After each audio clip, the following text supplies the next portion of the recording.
Today we got Jules Horn, who's a model from Germany and lives in New York. We're going to talk about mostly breathing, but also how it works in the modeling world. So welcome, Jules. Thank you for having me, guys. Yeah, Jules, it's great. I think you're the best looking man that we've had in the podcast so far. So the bench is high. Thank you. I appreciate that. Actually, it's not good for us, Patrick. It makes us looks worse. So, yeah. My wife here is sitting beside me, and as soon as I asked Jules his occupation and I said he's a model, she was bending her head, her neck around the corner just to see what was he looking at, or what? So yeah. So this is going to be a good conversation. This is going to be a little bit different because I'm often being intrigued, and Daniel, I'll pass it on to you, because we look towards people in society and they get a lot of attraction. And, today's society is very much, I have a 10-year-old kid, how many followers are on Instagram, how many followers on TikTok, all of that pressures. And I really like to get in, because society looks up to very much people in that position, Jules, in terms of a role model and being a model, getting inside your head a little bit, seeing the negatives and the positives, talking about what would you say to a 15 or 20-year-old, your own career path and all of that stuff. So yeah, I think we'll kick off just maybe a little bit of background. Yeah, so I grew up in Germany in a little village in Bavaria in the south of Germany. I have three sisters. I actually have a twin sister as well. So I grew up in a bigger family, considered now these days, because everyone has only like 2 children. So yeah, and then I finished school when I was 16. I started to work as an industrial mechanic in a company for 7 years. And then when I was 23, a friend of mine, she was like, you should try modeling. She would back then she was part-time modeling a little bit. And I was like, well, I might as well try it. So I sent out a few pictures. I took some snapshots of myself, sent it out to small agencies.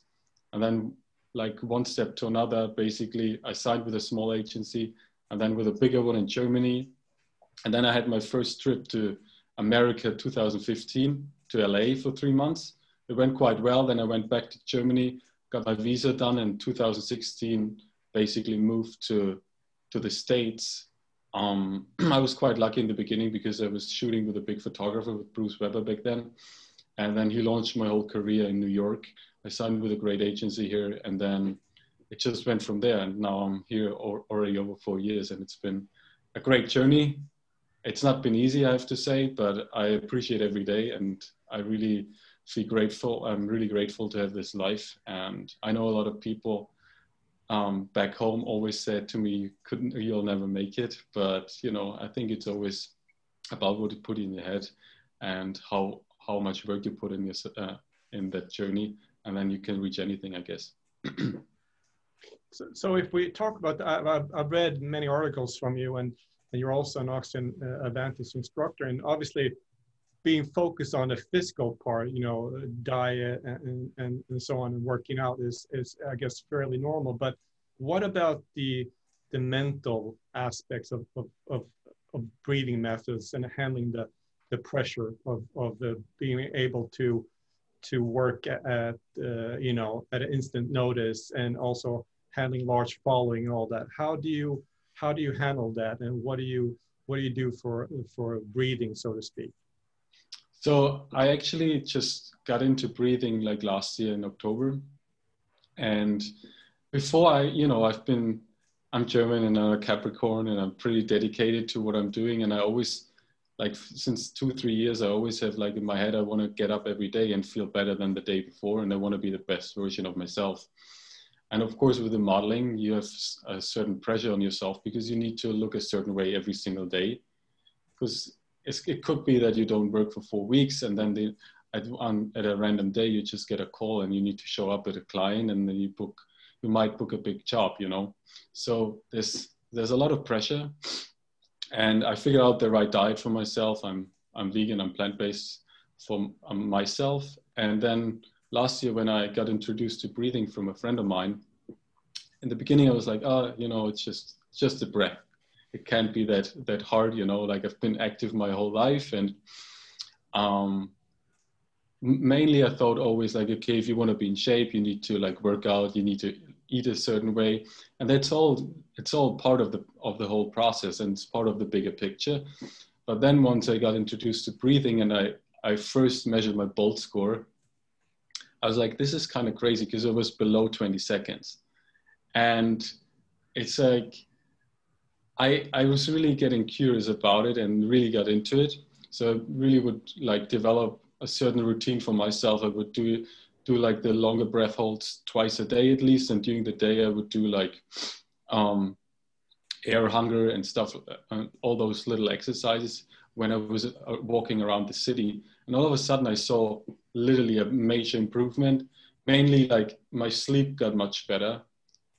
A big thing was really digestion. Like I would always have trouble a little bit, not being like completely constipated, but I never felt like I go to the bathroom and I'm fully empty, you know. It's a topic not many people talk about and want to hear, but in the end of the day, like, well, it's an important one. We all have to go. Yeah, exactly. And the thing is really, it's really interesting, because now the more models or like people in general, I start talking about it, because I'm not shy about it anymore, you know. And a lot of females especially suffer from major constipation and like IBS and all that stuff, because especially models, female models, because in the past they would mess up the whole diet, and then they'd be like, the whole gut and microbiome is like a mess, you know. So that improved majorly for me, because it's really now, it's almost like, if I do my breath work in the morning, I get up and it's the first thing I do. I immediately run to the bathroom. It basically like is exactly what you need, you know. So, and on top of that, I'm just much more I feel much more centered and calm, and there's not much that can kick me off the road, you know, in my head anymore. Because in a sense, it's like, I listen to so many podcasts of you, Patrick, and it's really so true. In any situation you are in, it's just like, when you get stressed out, just sit back, take a second. Even if it's a meeting, nobody's going to yell at you when you take 10 seconds and just close your eyes for a second and go within, you know. And then your whole nervous system goes down, and like you tap into parasympathetic nervous system, and you just feel so much better. And it's just, I mean, I've been doing it now a little bit over 3 months, and it's just the beginning. And I know the more I'm doing it and the more I'm listening to within, the better it becomes, you know. And all those exercises now I've been doing, I do in the morning. I started with a sitting, like I did sitting, long breath hold sitting the first 3 months. And now I started just like walking and then running in high knees, basically in one place for 5 rounds. And I wear the pulse oximeter, the pulse oximeter. And I always try to go below like 80, around 80-ish.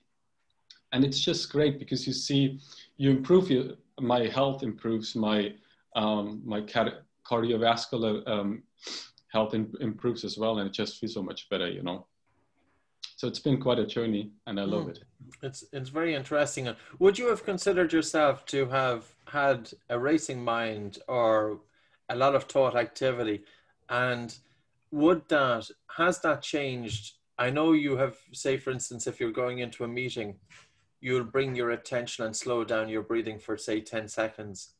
But if we change respiratory physiology, has your overall, by bringing breathing exercises into your everyday life, has that made any difference in terms of your ability to be centered when you go into a meeting? And also, I'm sure doing a photo shoot, like, I don't know, but I don't know if it's for the normal population. How can you smile with a relaxed face when you've got this camera literally looking at you, and the pressure to smile? It's not easy to do either. Yeah, I mean, I have to say my whole mindset basically changed since I started doing the breathing, because it's not just when I'm at a shoot or when I have a meeting. It's also, you know, like New York is very stressful. And then especially now with this Corona and like this pandemic, obviously there's not that much work either. And then I could freak out every single day about it, you know, but it doesn't change anything either.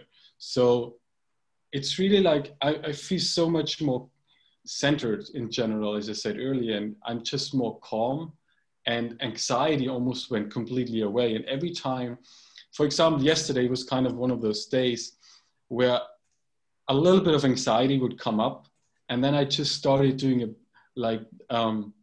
this breathing exercises where I would like inhale for 4 and I would exhale for 6, and when I exhale I hum as loud as I can, and I did that for 10 rounds, and like everything is gone, you know. I was happy actually again, you know. And it's simple things. And when I tell people, a lot of people right now unfortunately still think it's not a big deal, breathing, and it's not important, but it literally changes like your whole mindset within 2 minutes.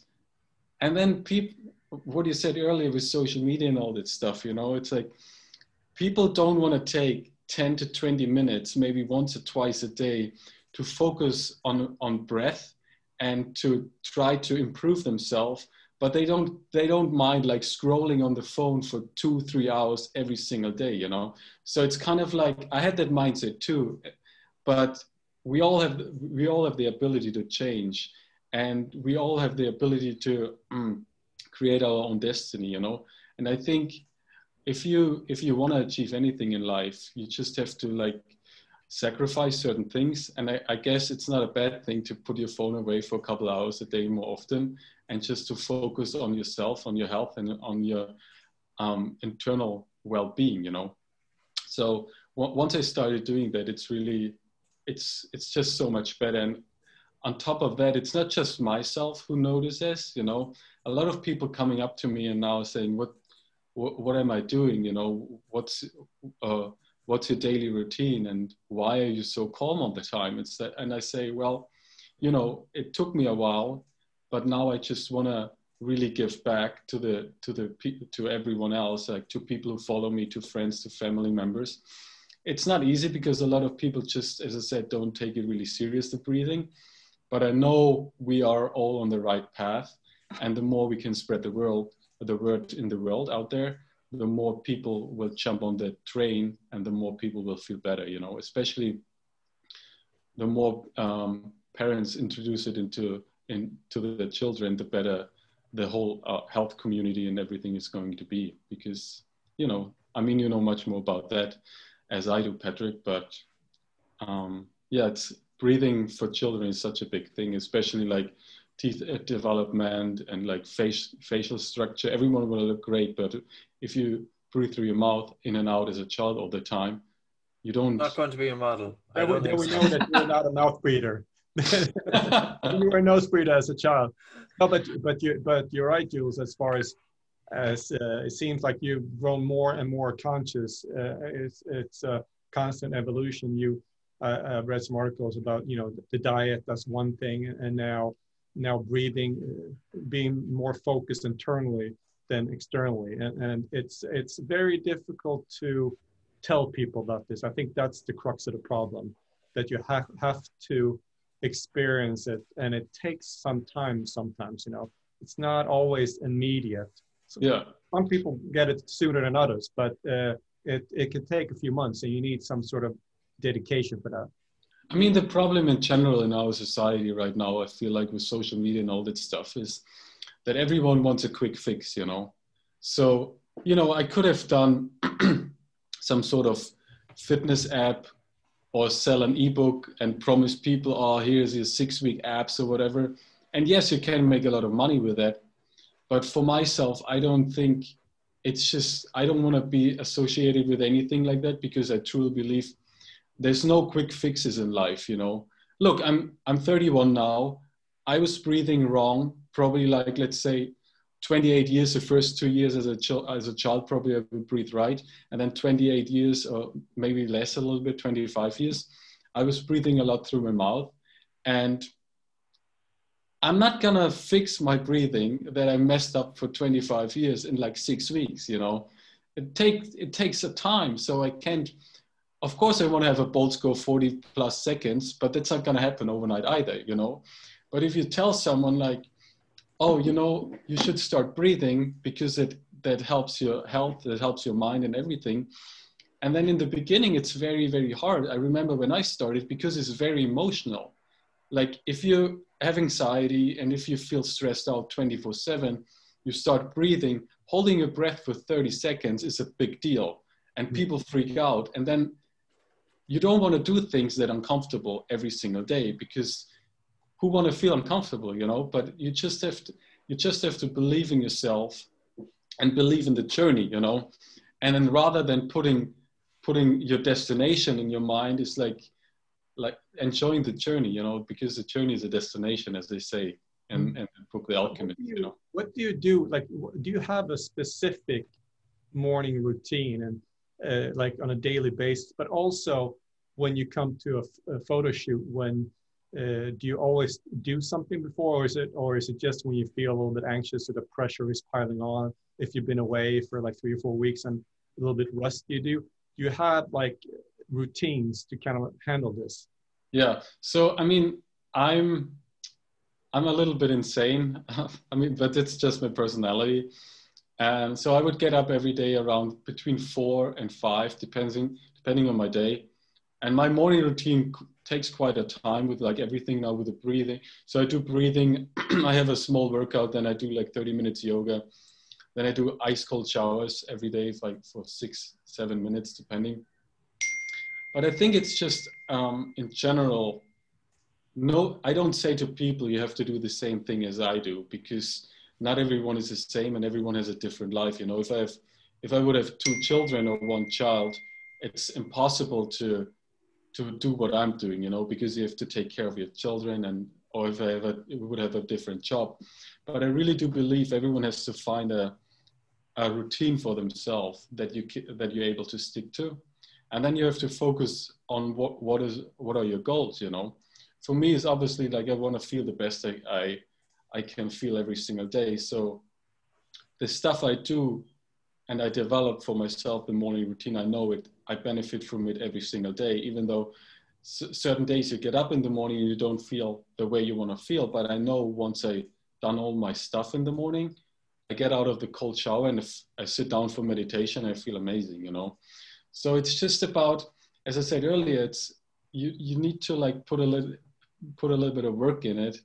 And because in the end of the day, nothing good comes easy. You have to be patient and finding a routine that works for you, and really focus more on going within than going without, you know, going outside. Because I really have to say, since I started breathing more, like my meditation got much better, because I'm just able to quiet my mind when I sit down. You know, I would focus on breathing in for 4 and out for 6. And once you do that for a couple of minutes, all of a sudden, like there are no thoughts anymore, you know. And then I just feel much more relaxed when I get out of my meditation, and I'm actually able to listen to my body, you know, because now back a few months back, I would always like, okay, I set a schedule for the week. I need to work out. I need to run. I need to do this. I need to do that. And now I just get up every morning and I listen, okay, to my body and say, okay, today I don't really need to do all of that. I rather have time for myself. Maybe I go for a walk in the park, in Central Park, and I focus more on my breathing and all that stuff, you know.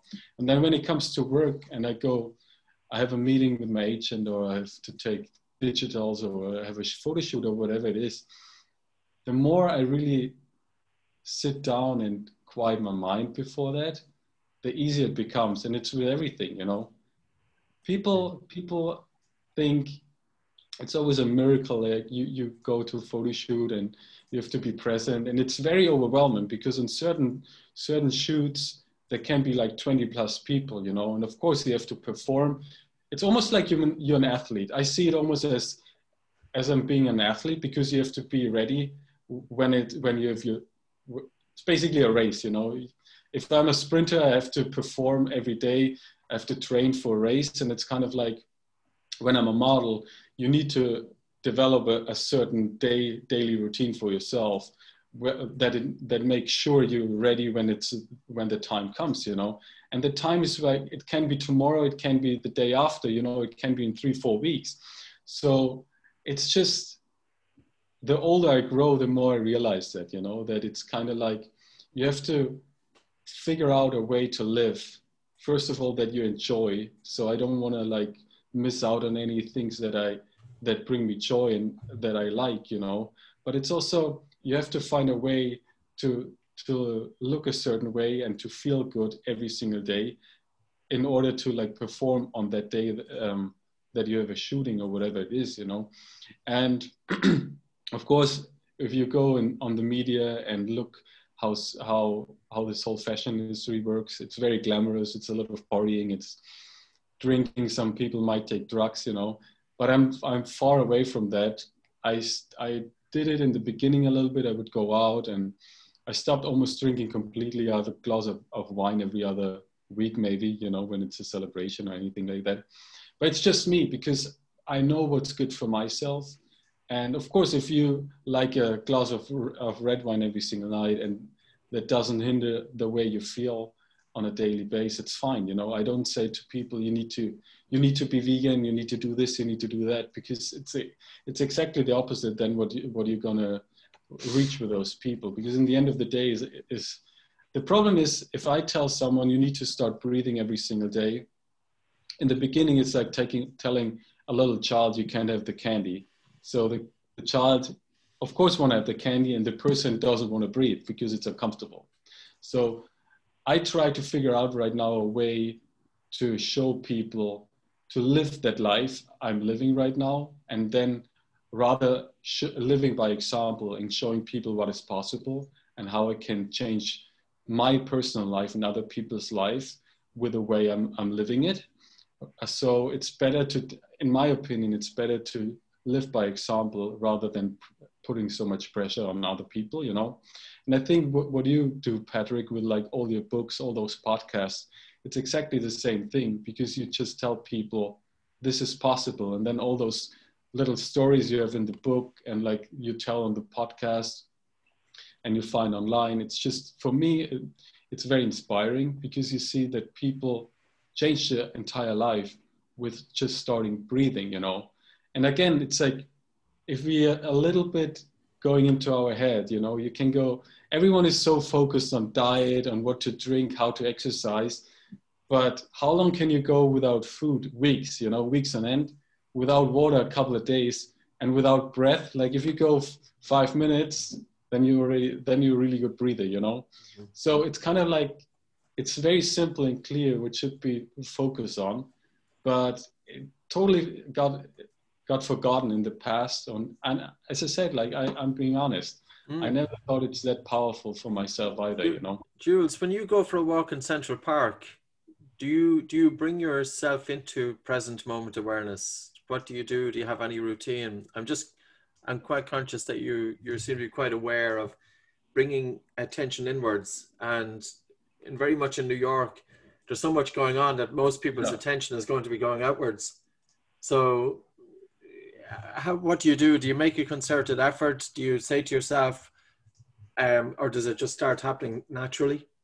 I really have to say, the biggest thing would help me in terms of breathing is really when I walk and just focus on 4 in and 6 out. So I have like 6 breaths per minute, and I do that for a couple of minutes.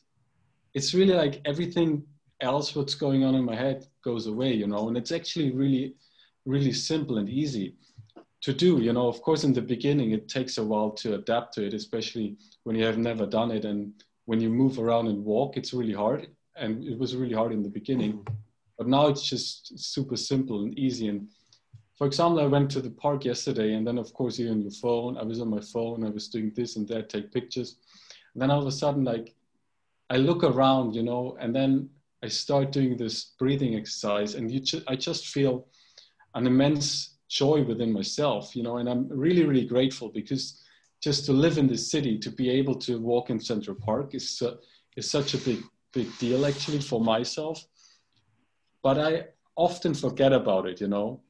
And the thing is, in our society, we always want more. We always want to be better. We always want this. We run after that. We want to have more money. We want to have a better job, you know. But in the end of the day, what I learned a lot the past month, especially during the pandemic, is really like sitting back and reflecting where you are, you know, and what you have. and then going within yourself, it's the best thing you can do, because all of a sudden, like things, like as I just said, walking in Central Park is so precious, you know, and it's actually priceless, because I then think, okay, so many people would spend a lot of money to fly right now to New York and have the same experience as I do, you know, and for me, it's for free. So of course, as I said, like it's good to be driven and it's good to have goals and it's great to want to reach certain things in life, but it's really important to be present in the moment too, because otherwise you just like put yourself in a race that you're never able to win. Yeah. And you're basically in a hamster wheel. And at one point you fall off that wheel and you just simply burned out, you know? It seems like Jules, you have many different, you use the slow breathing maybe in the morning, but also like you said, walking in Central Park, but also maybe before a photo shoot, because so you can actually do it lying down, walking, and maybe sitting as well. You do it also with the humming, so you get the nitric oxide effect as well. So I think it's very difficult sometimes for people to know what exercise to use and why you do it and when to do it. But you kind of exemplify that you do it, you know, in throughout the day and in different ways. I think all those exercises, Patrick, you give in the books is so amazing. But in the end of the day, I think everyone has to find their own exercise and implement what works for yourself, you know, and implement it into your day, you know. For example, when I have a meeting in the morning and I know I'm a little bit in a rush, I can't sit down and do like the long breath holds sitting. It takes me like the whole thing takes me 25, 30 minutes, you know, with warming up and all that. So what I do now is I do high knees. I go all out and it's like 25, 30 seconds. And then I recover, do it 5 times. It's 10 minutes. It's done, you know. Of course, it took me a while to get there, but in the end of the day, you just have to find your own routine. I can't tell people, okay, you need, in the beginning, yes, you need to start somewhere to guide them. That's why I did the breath coaching certification to guide people. But in the end of the day, you don't want to be a coach 24/7 for the entire life, because people need to become aware of what works for them, you know. For example, I started, that's actually a funny one, because so during my cold showers, about 2 weeks ago, I started doing 4 breath in, and I would hum and exhale for 8 breath, for 8 seconds. So I inhale for 4 and exhale for 8 seconds and hum as loud as I can in the shower. And it's really, really interesting and fascinating to me. First of all, the time passes like nothing, so quick. And the water actually almost gets warm, because you get so out of your mind, you know, that when I remember first when I started doing those ice cold showers, like 30 seconds a minute, it was terrible, because all you do is like focusing on the cold of the water. And then once you get out of your head with those exercises, with the breathing and whatever it is, it's just nothing, you know, it's just 6, 7 minutes and then you're done, you know. And it's just a small example, because there's so many other things in life. You can implement the breathing into it, and things you would think before that are super hard and super intense and you can't do them, actually is the opposite. Because once you focus on the breath, it becomes like a piece of cake, you know. I think that's hitting a great example, because breathing should be used, like you say, when you're taking a cold shower, when you're walking, when you're playing an activity. That's the whole point. So people maybe always kind of connected to when you're laying down. You can do it walking, running, playing something, and cold shower. You can combine good habits to make it even more powerful. So that is a great example with the cold shower, for example. And especially with training. So it took me really almost 8 weeks to be fully able to work out and do all the exercises I'm doing while breathing only through my nose. And it was the first 6 weeks, I think, my nose was running like 24/7. It was kind of incredible to see. And I remember I have a really heavy jump rope. It's like a 1 pound, like 500 gram jump rope. and it's really hard to do. And I remember when I started doing the breathing and really focused on nose breathing only while working out, I could barely like do a minute. And now I've been doing like, it just got better, you know. As you say, Patrick, in your book and everywhere, it's like in the beginning, you might make 2 steps back, but then like you you go 10 steps forward, because everything gets much better. And it's so amazing to me to see.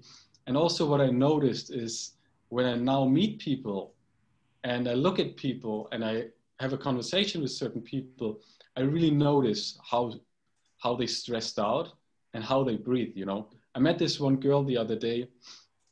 She was so hyper. And then I was just saying to her, what's going on with you? Like, you hyperventilate, she was hyperventilating all the time. Like, why she was like, it was going on and on. I was like, you need to calm down a little bit, you know? And then, but a lot of people get offended and they were like, how do you know what's going on? Why do you know that, you know? And it's just, the more aware, the more you get, the more aware you are of yourself, the more you get aware of other people as well, you know? Yeah, I think we sense it, because we're not just, you know, if we're polluting our own minds, we're not just polluting our own minds, we're polluting the atmosphere of the room. And you'll often have sensed it, you know, you're in a room and somebody walks into the room and automatically you can feel it. Yeah. And you don't even have to sometimes talk with the person. You don't even have to look at them. You can just feel it. I think we're very connected as human beings, and we're connected probably in ways that we don't often realize that there's some connection that way. 2 things, Jules. Earlier on, you said that you're very calm going into a photo shoot. I'm just thinking of high performance achievers saying, well, I don't want to feel calm. I want to be going in. So maybe they don't want to do a breathing exercise because they want to be going in at full throttle. Can you just give us a little bit about that? Is it a state of mind whereby you're focused, but yet you're relaxed, that you're in that state? Yeah, exactly. I mean, I have to say in the beginning, I remember a couple of years back, especially, I was super nervous. And I also, in being in front of a few people, I always like, okay, I never done that before. And I got really, really nervous. And now I really have to say, with the breathing, it's just so simple and easy. I'm really focused and I'm not nervous at all, and I know I can do whatever they want me to do, you know. If they want me to jump around, I can do that, you know. And it's just, first of all, I'm much more self-aware, and I'm 10 times more confident, you know. I know I can do it, and there's nothing that distracts me, you know, because it's always in our heads. Mm. We distract ourselves. We are our own worst enemy in the end of the day, you know. And once you conquer your own enemy with breathing exercises that helped me the most, as I said, all of a sudden there's no enemy there anymore. So you can be fully yourself, and people notice it, you know, because you walk in, as you just said, you walk in a room and you have a different energy, you know, and people look at you and like, what happened, you know? People actually ask me, did you lose weight? Did you have a new haircut? I was like, no, actually not, you know? So they know something is different, but they can't figure out what it is.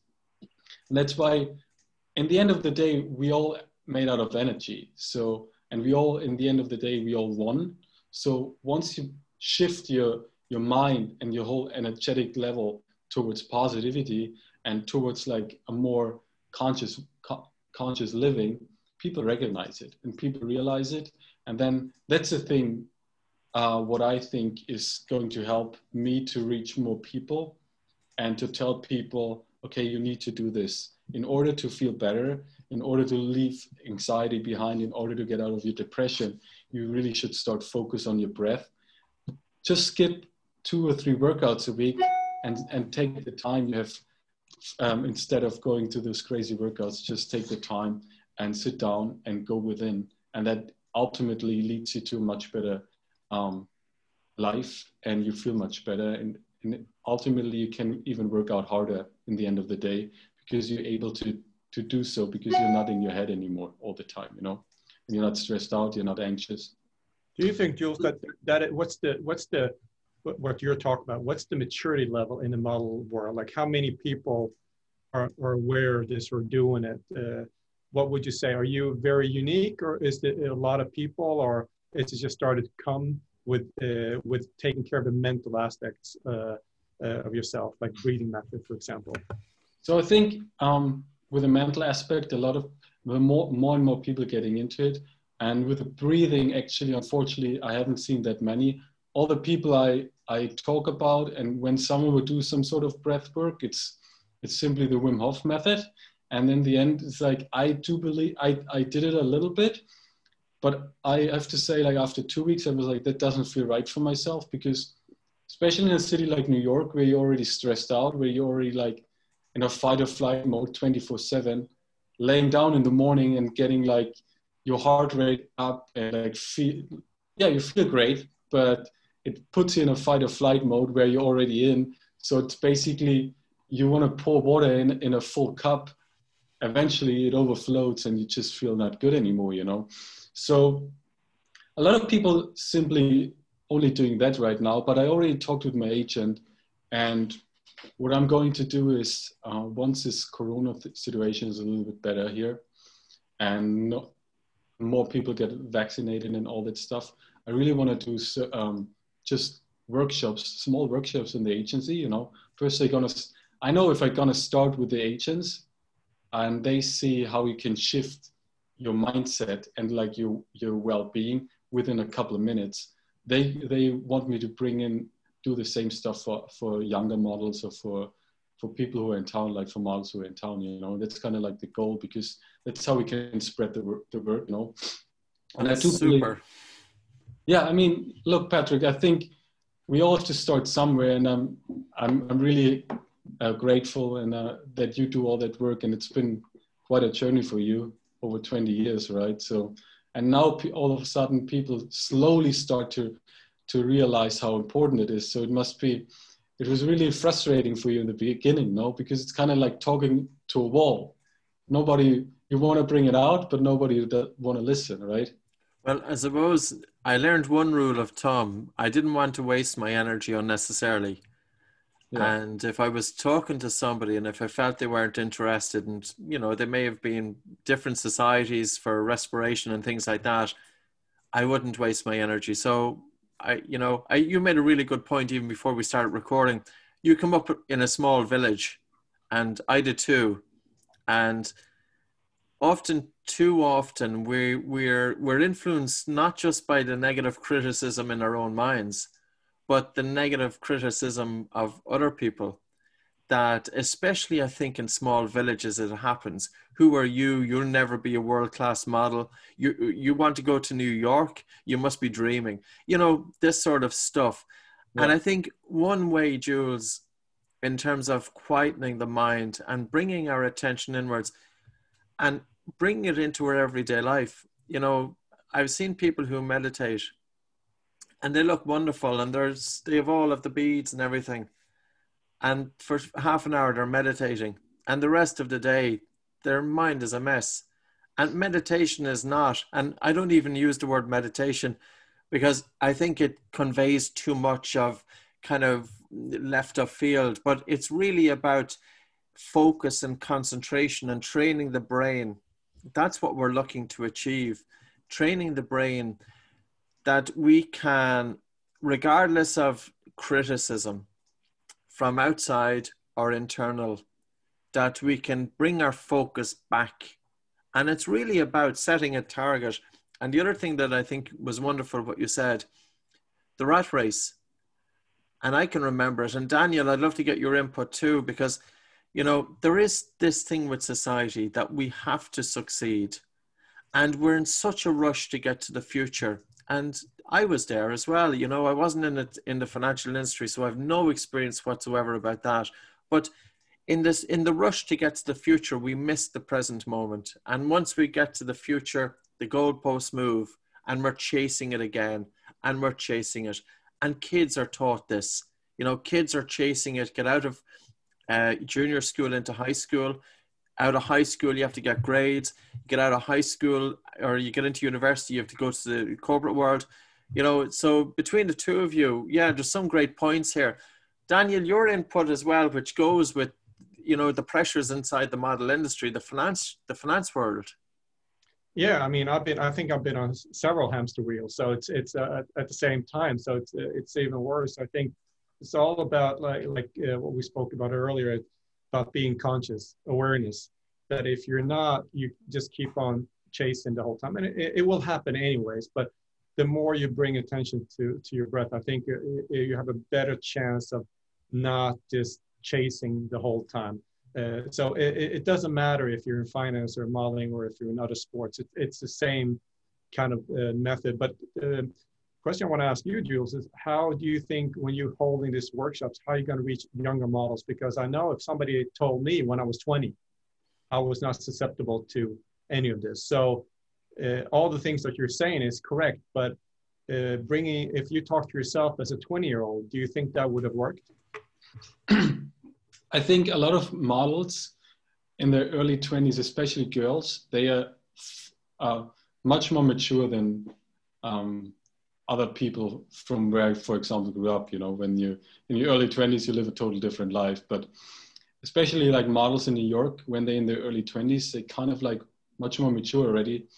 And I have to say, I just know when I have like, say like 20 people, 20 models in front of myself, and the minute I start measure the bolt score and they see where they at, and I know they all kind of like driven because everyone who's in New York, as you know, wanna like achieve certain things, you know. And then when you say, well, let's say you have a bolt score of 15 seconds, you're far below where you should be. And then all of a sudden, like, I know they're gonna get big eyes and they're like, how can I get better, you know? And then I can just tell them certain methods and like certain exercises. And I agree, you know, Patrick, it's like, I'm the same.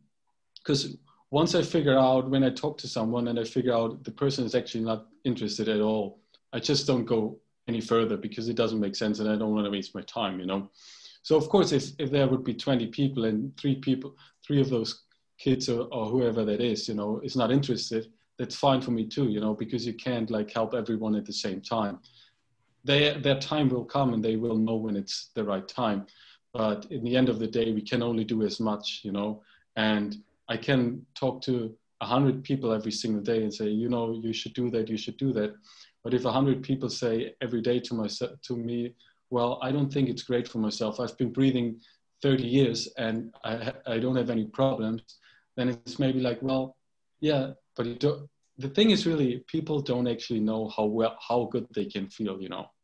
And I figure that out right now for myself, and it's just getting better and better, you know, because the higher your bolt score gets, the better you feel during the day, the calmer your mind is, the better you, like as I said, like my digestion, everything gets better. Food cravings like going away because you don't crave anything because you're happy with yourself, you know. So it's all those distractions that we think we need, you don't actually need. All you need is like being present in the moment and then figuring out what you want to do next, you know, because that's actually how I think you can achieve only your goals when you sort of being in the moment and actually able to tap in yourself and your own mind, because otherwise you're just rushing around and going crazy and listening to people who are giving you advice that might not be right, and you go in a direction, as we said, like you put yourself on a hamster wheel and then you fall off and you go down. I think what you're saying is correct. I think there's that fine line between, I guess, what you're doing, the marketing, like breathing and doing like bolt scores and so on, versus telling somebody you should do that. So, but I think it seems like we come back to bolt score a couple of times, that's the, like, kind of like maybe the aha moment for a lot of people, that when they realize that if you should have a bolt score around roughly 25 seconds, that most people are not up to 25 seconds, and below it's really a form of dysfunctional breathing pattern. So was that a little bit of your aha moment when you realized that your bolt score was too low? Yeah, totally. I mean, it was a big wake-up moment for me, and then I was just trying to figure it out ever since to get it up, you know. Now, for myself, it's very interesting to see also the certain foods really affect my bolt score a lot, you know. So I know, for example, I don't do well with gluten anymore. I don't really eat gluten. I know when I have gluten for dinner, let's say I have whatever, like a piece of bread or anything, the next morning I wake up and my bolt score is totally off. It's really interesting. And I do believe it has something to do with inflammation. And I guess, Patrick, you probably can talk more about that. But if your body's inflamed, like your digestive system, like it affects your breath, right? I think definitely there's a stress there. We see, without doubt, inflammation of the lungs reduces bolt score. No question about it. So if lung inflammation is reducing bolt score, it could be, inflammation throughout the body, or, that will also have an impact. There's other aspects that influence bolt score. There is a cognitive component to it. A person's tolerance of CO2, carbon dioxide. It's a useful indicator. And I'd always hope that people wouldn't get stressed, especially with perfectionist tendencies, that they're pushing themselves. But, it's definitely a really good, I suppose the one thing that we have is we know when we're making progress in terms of breathing. And the other thing, Jules, is we'd like to see that people feel better quickly. And talking about aha moments, was when I started breathing through my nose during sleep. That was a game changer for me. And 50% of the adult population persistently mouth breathe during sleep. They may not be mouth breathing for 100% of the time, but certainly more than, 50, 60% of the time. And there's little things like this that we can change. Were you a mouth breather during sleep? Do you remember waking up with your mouth dry, or were you a nose breather during sleep? Did you find any difference in terms of that? That's actually very interesting. Yeah, I want to talk about that, because I would wake up so many times, especially every time I was in New York longer than, let's say, like 6 to 8 weeks. I would wake up in the morning, and I never really paid attention whether my mouth was dry or not. But before I started breathing, I would wake up, my face would be all swollen, and I felt just exhausted, and I was like, that's so weird. And I talked to people, and they were like, maybe your sheets, maybe you ate something. But I changed everything, and it never would go away. I started breathing, and after the first day I did the breath work, I literally, ever since, I've been taping my mouth every single night. Wow. And I wake up in the morning, I feel fresh, I'm alert. My face is not swollen at all. I just look normal. And it's such a difference. And it makes such a huge difference. And I mean, I guess like after 3-4 months, you adapted nose breathing. But I probably for sure will tape my mouth till the rest of my life, probably. Because I do think... the more we think about this, I actually think that there's an application for the model industry, because beauty sleep is true. Yeah. If you don't have a good night's sleep, it shows in the face. But also the whole vagus nerve and the expressions of the face. And by stimulating the vagus nerve, so people who have good facial expressions. So part of the modeling routine is to be able to change, the expressions of your face to suit the photo you're trying to create. This is an avenue that would be very interesting to look down for the modeling world, focusing on, and that may be one thing, Daniel, because I think if a model realizes that, yes, I'm waking up tired every morning, and you're not going to look the same. If you're feeling groggy, you're going to look groggy.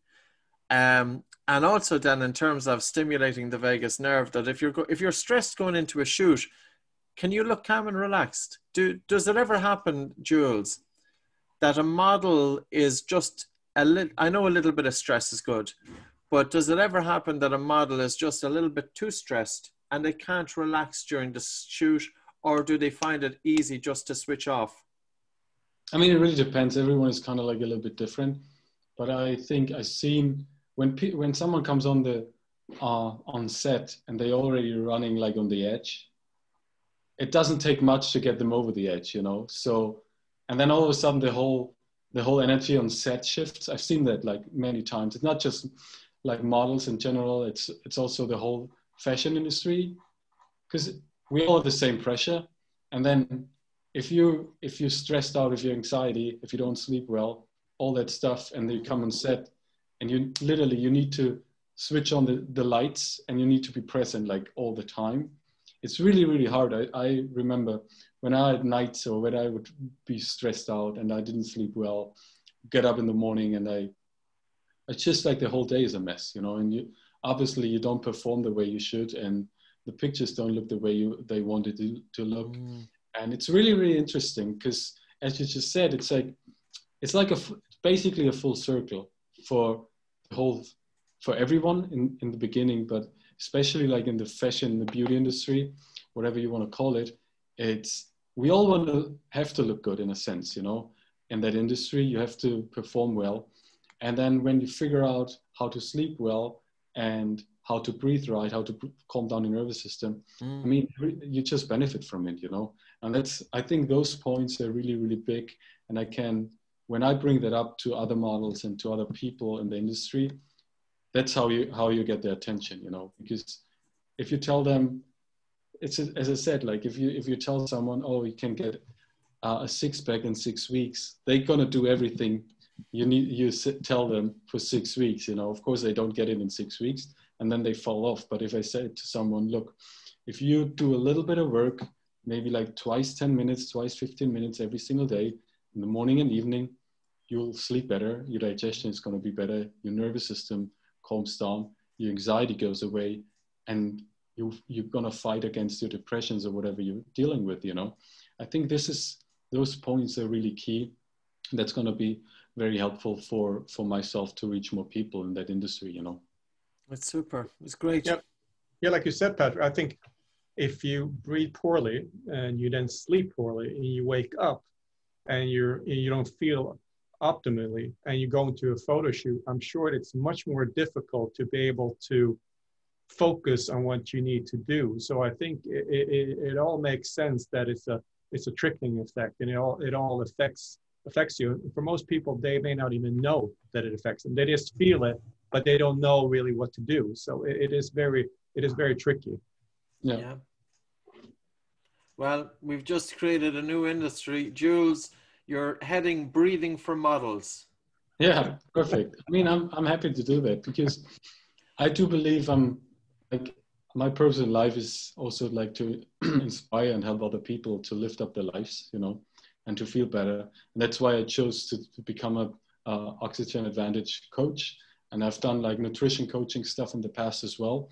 And I think once I'm able to just help more people to go in the right direction and don't have to go through all the trial and error what I've done over the past years, you know, the happier I am become and the happier the people who I hang out with become, because it's just, for me, it's very, really rewarding to see people change their life to the better within a couple of weeks, you know, whether it's with diet and now with the breathing. It's even, with breathing, I think it's even quicker than anything else, because you really can shift your mindset within like 10 to 15 minutes, like dramatically, you know. You can go from super stressed out to really, really zen and calm within like 15 to 20 minutes. And in the end, everyone takes pills for the anxiety and all that stuff. But all you need to do is basically use your own breath to calm your nervous system down. And it's the most natural thing we have. And the best thing is it's for free, you know. Yeah, absolutely. We're going to draw to a close because there's been some wonderful points here. And yeah, I'd say from myself, Jules, it's been a pleasure. Thanks very much for taking the time out to talk to us. Well, thank you. Thank you so much, Jules. Thank you, guys. It's a pleasure. Thank you.